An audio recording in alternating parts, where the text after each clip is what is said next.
Hi, I'm Hunter DeMarcy, and I live in Carroll County. So join me as I go on this quest to find out what makes Carroll County, Carroll County.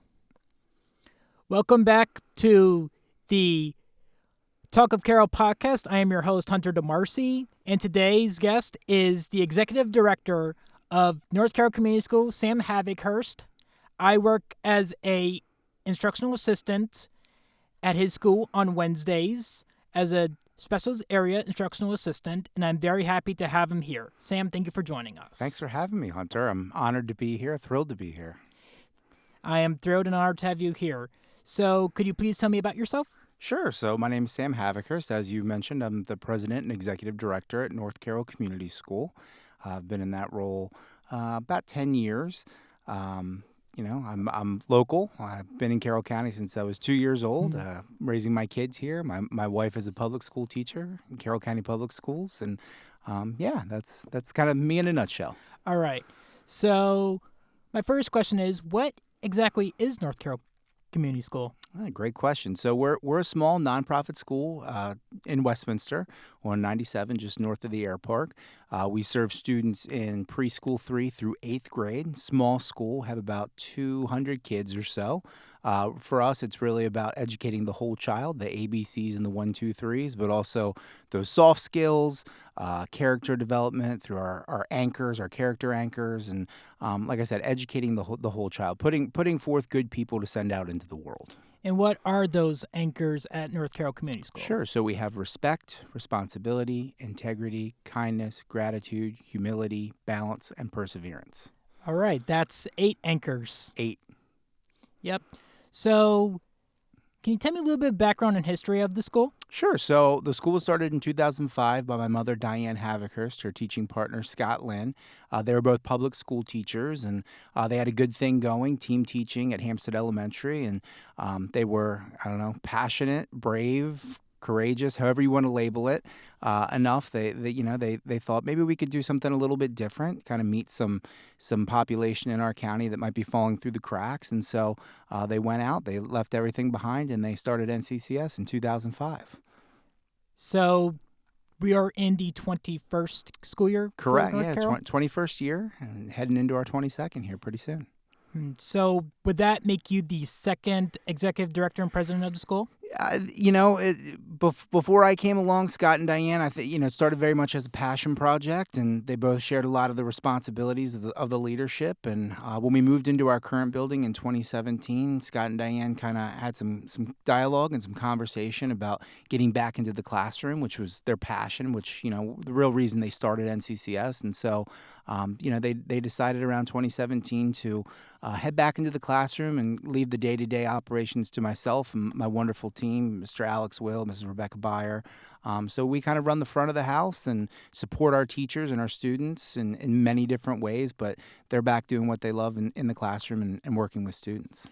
So before you got your specific role as executive director, was there a certain role that you were doing at the school before then? Yeah, before I came to NCCS, I taught with Carroll County Public Schools for 4 years, taught 1st and 3rd grade, cut my teeth in the public school system and working with that population. And, then I came aboard to NCCS, and I taught 4th through 6th grade, did that for a couple years. I did some math intervention, pushing into classrooms and providing support for students in the area of mathematics. And for a couple years, did that role with some administrative roles and some leadership roles as well. And then, fully committed to my leadership role currently.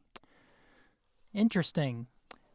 So, as an educator and a person who is running the school, what would you say makes North Carroll Community School different from most public schools? How much time do we have here, Hunter? I could go on and on and on about that, but I think for us it's really about offering something different. Carroll County Public Schools are great schools, and I have a lot of friends that teach there. Like I said, my wife teaches there. They're great schools, but sometimes, we say all the time, they're kids. They're not Coke bottles. They're not all the same, and sometimes to reach students in a different way, you have to think a little bit outside the box. And for us, that's our specialty. We live in the area of Gray. There's not a one-size-fits-all approach for our students, and so we have the flexibility and the freedom to really meet students where they are. With our flexible grouping, with our multi-age classrooms, we can, really offer something that's not in the normal confines of public education. So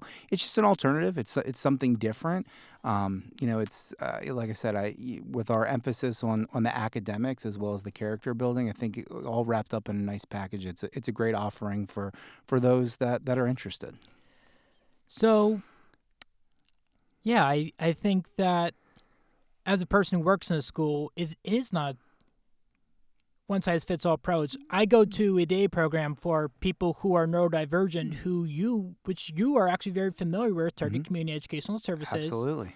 And nothing is a one-size-fits-all approach because we have so many people at my day program that have all different types of challenges. So you can't do the same thing for each person at Target, and it's just the same thing with kids. You can't do the same thing for every person. Exactly, and isn't that what makes the world go round? Everyone's different, everyone has strengths, and we're all on a journey working on different things to improve. But yeah, really taking into account that each person is different, each person brings awesome skills, awesome strengths to the community, and community is not just in our name; it's really what we stand for. We're all working together. We're all in this together. Our school has a very family type of feel to it, which I think you can attest to. And you walk in, and our staff is very close. Our families that are enrolled are very close. It all works. It works well together. We definitely have a family dynamic going on at North Carroll Community School. I will agree with that. Thank you. No problem. So, my next question is: you mentioned how North Carroll Community School is different from most public schools. Now, honestly, there's just so much to go. I'm sure there's so much to talk about with my next question, but in just a few summaries, what are some of the things that are different about North Carroll Community School as far as other private schools? Sure, other private schools, and we have some other great private schools in the county as well. But I think the big thing for us, and I mentioned it earlier, we're a multi-age school. So every year looks a little bit different in terms of the composition and the structure of the classrooms. And so we look at each kiddo individually. For us, we use the first 3 weeks of school to really get to know our students as people and as learners.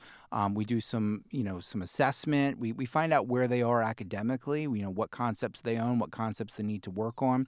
And then we sit down at the end of September and we lay every kiddo out on the table and we start talking about good instructional groups, and we throw out the label of age or of grade, and we talk about the person, the child. And so we'll make good instructional groups, and so you might have a class that has some first and second graders together, but those students all have similar academic needs. And so with that approach too, we're also able to challenge students if they're maybe working ahead of grade level.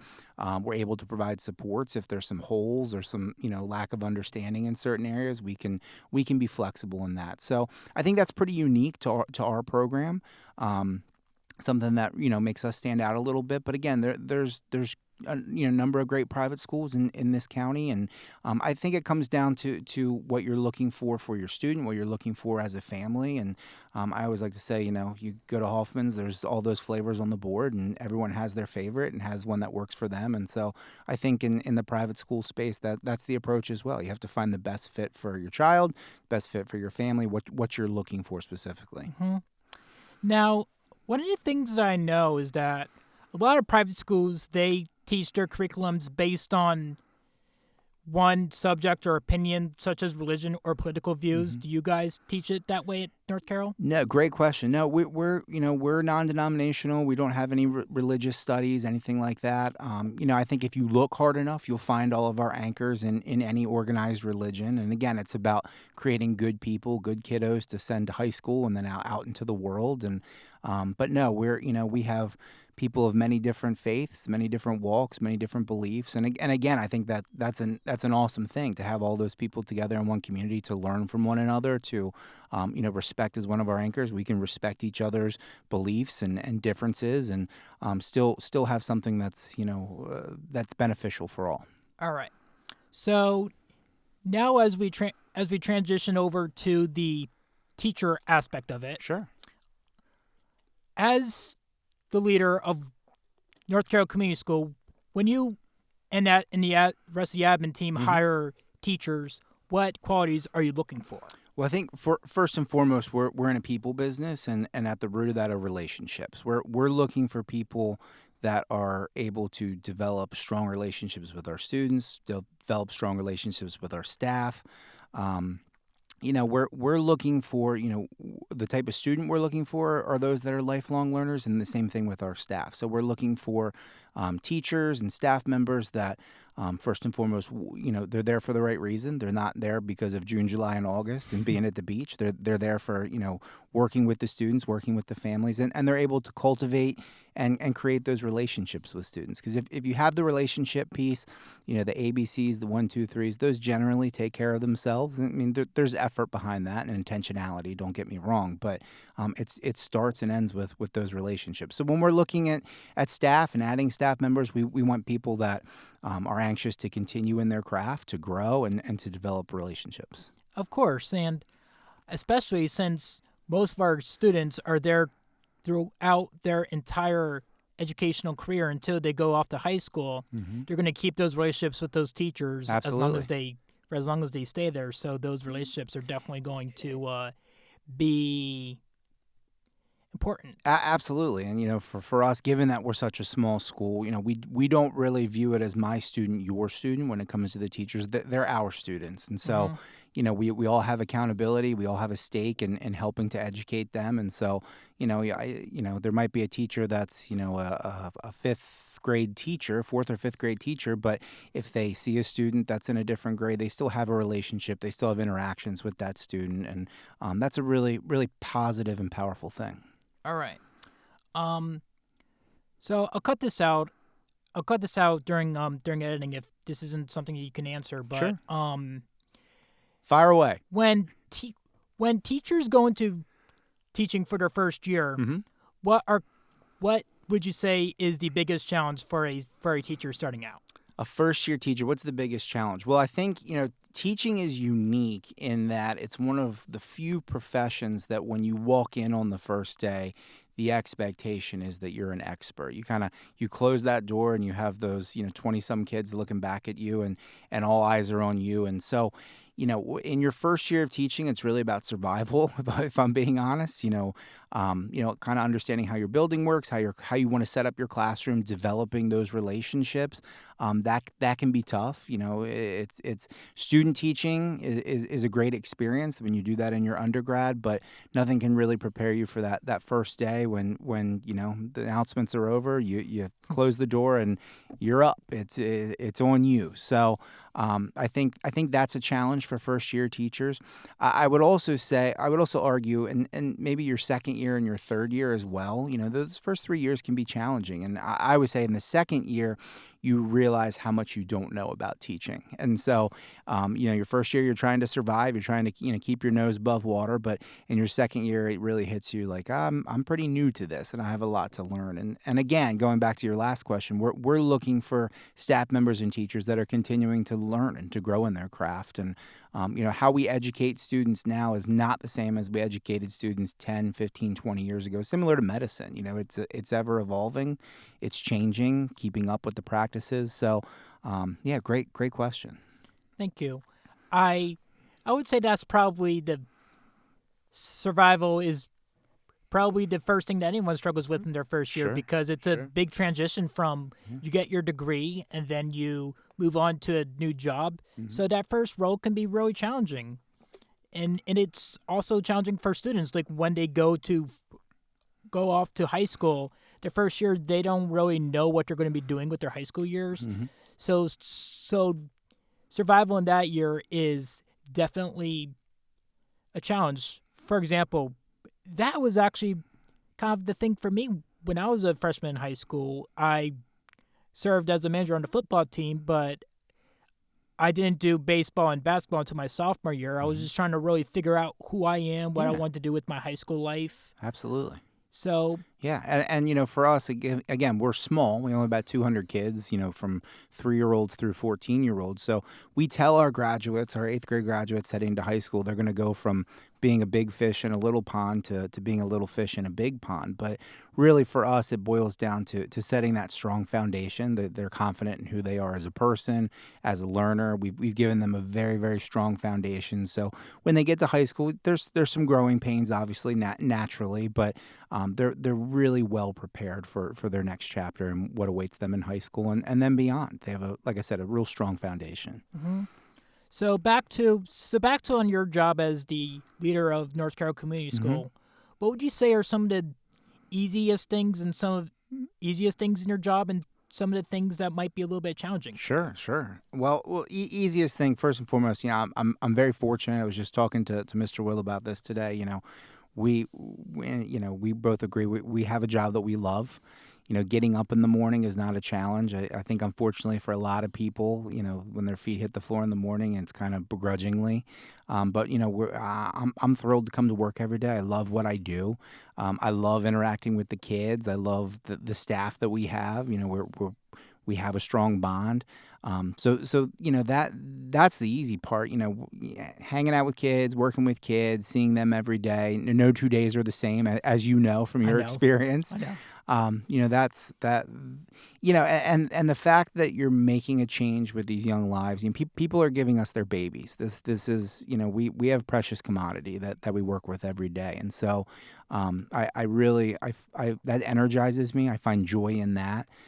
In terms of the challenges, it's probably not unsimilar to other fields as well. There's always, budgets to think about and logistics to think about. And, when you get into a group of multiple people, you have different personalities, you have, different ideas that need to be sifted through and processed and, thought about in order to make the best decision for the school and for the school community. But, I'll be honest, the challenges are nowhere close to the level of the joys and the successes that we have. And that's really what makes it worth doing.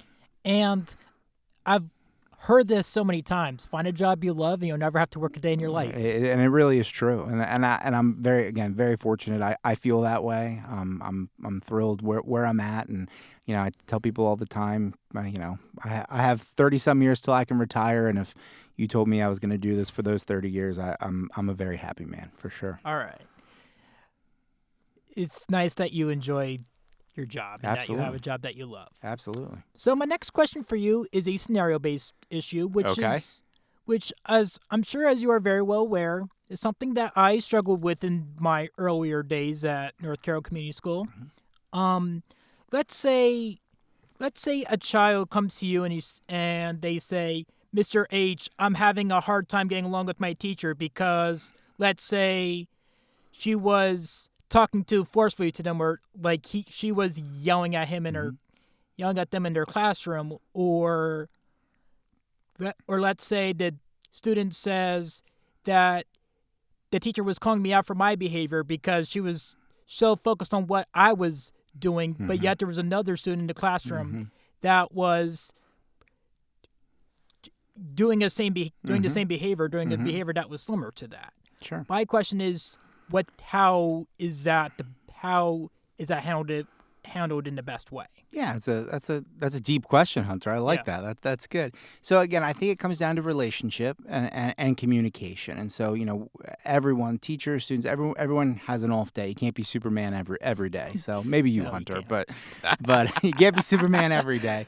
But if a student came to me with a concern like that, obviously, first and foremost, I want to listen. I want to hear what they have to say, and I'm honored that that they have enough respect and enough comfort to express that to me and to share that. And then we're going to drill down on the problem and talk about again, relating it back to our anchors. There may have been other students that were doing that, but in this particular case, let's talk about you. And were you showing respect to the teacher by listening and by giving your full attention? And if you weren't, let's talk about how we can change that for the future. We use the term teachable moment a lot, and there's there's always opportunity to learn. And, I think it all comes back to that relationship piece, that communication piece, making sure the students feel heard, and then working together to find a solution, whether that's a solution in their behavior, whether that is a solution and me having to talk to the teacher about, what's happening in their classroom, or maybe what they can do differently to connect to the student. But I think that's really important. Now, when these things get resolved, Mm-hmm. even if necessarily the student did not get in trouble, Mm-hmm. do you still think that those moments that happen during the school day are important to talk with their parents about? Yeah, again, communication is key. And so, we walk a fine line. I mean, they're kids. They're going to make mistakes. That's Right. part of growing up. That's part of learning. Yeah. So, we don't want to nitpick and send an email home or pick up the phone about every single thing. Right. But, again, we view it as a partnership with the families and with the parents. And so I kind of put it in, if I were the parent, would I want to know that this was happening? Would I want to know about this interaction that happened during the day? And so that's really our barometer and what we use. And so it works best when we're communicating with parents. They know about an incident that happened, or they know about what's happening in their child's classroom. And I think if it's rooted in that, then you're good to go. Right. As you said, back to what you said about we can't all be Superman or we can't all be perfect. Mm-hmm. My mom and I talk about that all the time. And to put this in sports terms, I like to use the joke, we can't all be the 1972 Miami Dolphins. Yeah, you're right about that. The only team in probably all professional sports to finish with an undefeated season and win the championship. That's right. Yeah, that's pretty unheard of. So, yeah. So, one of my goals on this show is to strengthen an already strong relationship with the neurotypical and neurodivergent communities. So, I know that you and North Carroll Community School have a strong relationship with Target Community Educational Services, which is one of my support services.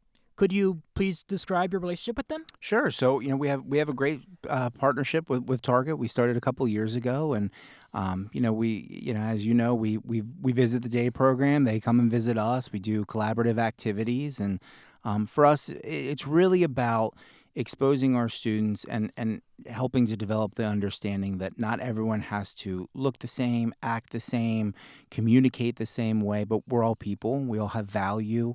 We all have, want a sense of purpose and belonging. And so it's been really great to develop that relationship and to do those collaborative activities and to strengthen that partnership for not just our students benefit, but also our staff members as well. And, we have students that are neurodivergent. We have students on the autism spectrum, that have dyslexia, dysgraphia, executive functioning issues. And that's great. I think it's to be celebrated, all of our differences. As I said earlier, we're a community school. We're a community, and it works because we're not all the same. We're not, don't have the same strengths, and we can play to each other's strengths and really support one another. And so it's been a fantastic partnership with Target. Can't say enough great things about the folks that are there. Something that we're really, really proud of and really, really happy with. Yeah. I think that it is important for schools to have these community relationships with these programs for people who are neurodivergent, because it just goes to show that there are people who are different from you. And different's not bad. Of course not. Difference is actually great. It's to be celebrated. Of course not. Now, on a personal note, I use the word neurodivergent a lot instead of the term disability. I'm not offended by the word disability. I just don't think disability is an accurate term to describe what the people at my services go through, because you could be blind, but you could still read Braille. You can be deaf, but still communicate through sign language. You could be in a wheelchair, but still get around. But the only disability in life is a bad attitude.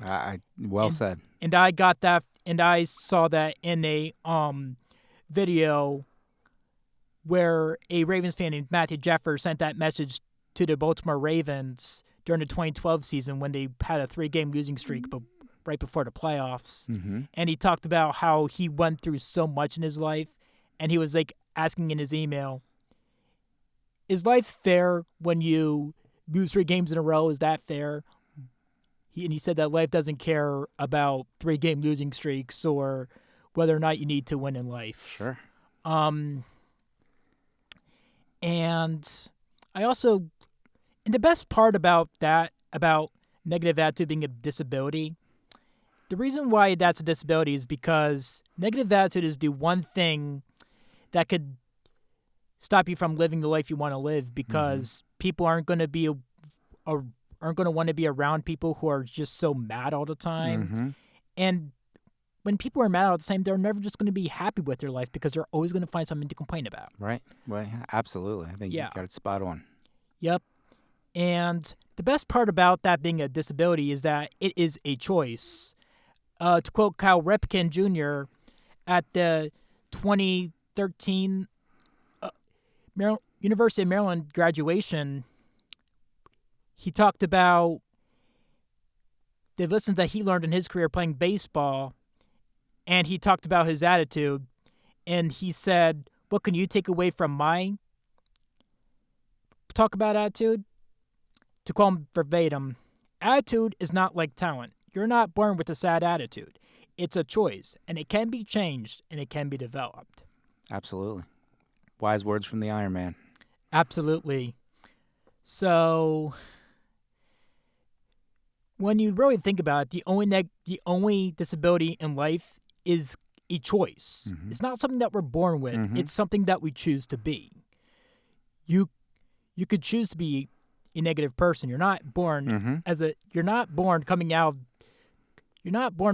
and just hating life all of a sudden. Right. Yeah, absolutely. I think you have a great perspective on that, Hunter. Yep. So as we get closer to the end of our episode today, sure. What are some of the community events that that North Carroll community participates out in the community? Yeah, great question. So, obviously we have our partnership with Target, and we also, we volunteer at Carroll County Food Sunday. We have a partnership with them as well, and our canned food drive. We also head to CrossFit Iron Hammer in Westminster. We work with some of their clients to do some adaptive PE and some cross training as well with them. And it's again really about getting out into the community, developing those relationships and those partnerships. I think for a small school, one of the things that we do really well is exposing them to lots of different places within our community, in our community, and out of our community as well. I know for our middle schoolers, we head out of state on our 6th graders go on a trip, 7th graders, 8th graders go on a trip. We head to other communities as well, do some service in those areas as well, and kind of expose them to the great big world that's out there. Yeah. I've also seen you guys at some community events that happen yearly or quarterly. I've seen that you guys do the fall parade in Westminster every year. We do the Westminster City Parade, for the fall fest parade, the electric light parade in the wintertime right around Thanksgiving. That's always great. And yeah, I mean, again, when we talk about community, we have our community on our campus, but really emphasizing to the students that they're a part of the greater community as well. It's important. So as we get closer to the end, what is in the future for North Carroll Community School? That's a big question, Hunter. That's a good question. Well, I think first and foremost, and I would speak for everyone on leadership and our board of directors, and the priority one is to continue with our current mission and really impacting the families that we currently have, and those that being available to those that are maybe looking for something different for their child's education, staying true to that, staying true to the vision and the mission that Diane and Scott set forth 21 years ago. Along those lines, as we look to the future, we would love to try to make a bigger impact for those families. I know, we're kind of wrapping up admission season right now, and unfortunately there are some families that are on the waiting list and trying to be a part of our community, but we just don't have the physical space. So we're exploring some avenues in terms of on our current campus, maybe possibly, adding more classroom space, adding more common space for our students, and to be able to serve more families within our community. So things are kind of up in the air. It's an ever-changing process, and so I like to joke the money tree died a long time ago. So when that grows back, maybe we'll explore it. But in all seriousness, we're staying true to who we are, staying true to our vision and our mission. We say every day we try to get a little bit better each day with our current setup, but then looking to the future and seeing if we can make an even bigger impact. All right. So my final question for you is actually a personal question. Mm-hmm. What are your personal goals, whether that be professionally or personally? Oh, what are my personal goals, professionally or personally? Well, personally, I have three little kiddos at home. Yep. I absolutely love spending time with them and watching them grow up. That's one of the biggest honors ever and biggest responsibilities. And so, I've taken on a new role. I'm managing my son's t-ball team for the first time. So you'll appreciate this. They're the Phillies, the Hunter. So yeah, big Phillies fan here. Go but Phillies. Go Phils. Obviously, kind of personally, I think my goal is maybe taking a step back and really enjoying the moment, being in the moment. They're only little kids once, and really soaking that up for all that I can. Professionally, I kind of touched on it on the previous question.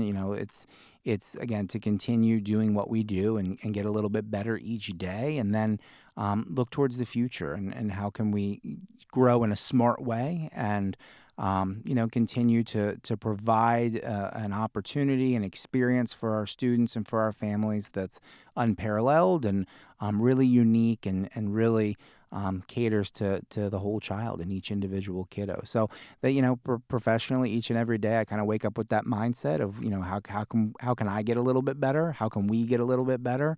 What steps can we take now to sustain for the future and continue to grow our vision and our mission? That's a great question. That's super. Thank you so much. Thank you for your time today, and thank you for being on this podcast with me. Thank you, Hunter, for having me. I really appreciate it. It's an honor and a privilege, and I know you have lots of guests that you want to get on here, but I'd love to come back at any time and talk more about the work we're doing at NCCS and talk about the great work that you're doing each and every Wednesday with the kiddos. Oh, I would appreciate that. Thank you very much. Thank you. And with that, we will conclude today's episode. My dear viewers and listeners, thank you so much for watching and listening to the Talk of Carroll podcast with Hunter DeMarcy, and I shall see you in the next episode.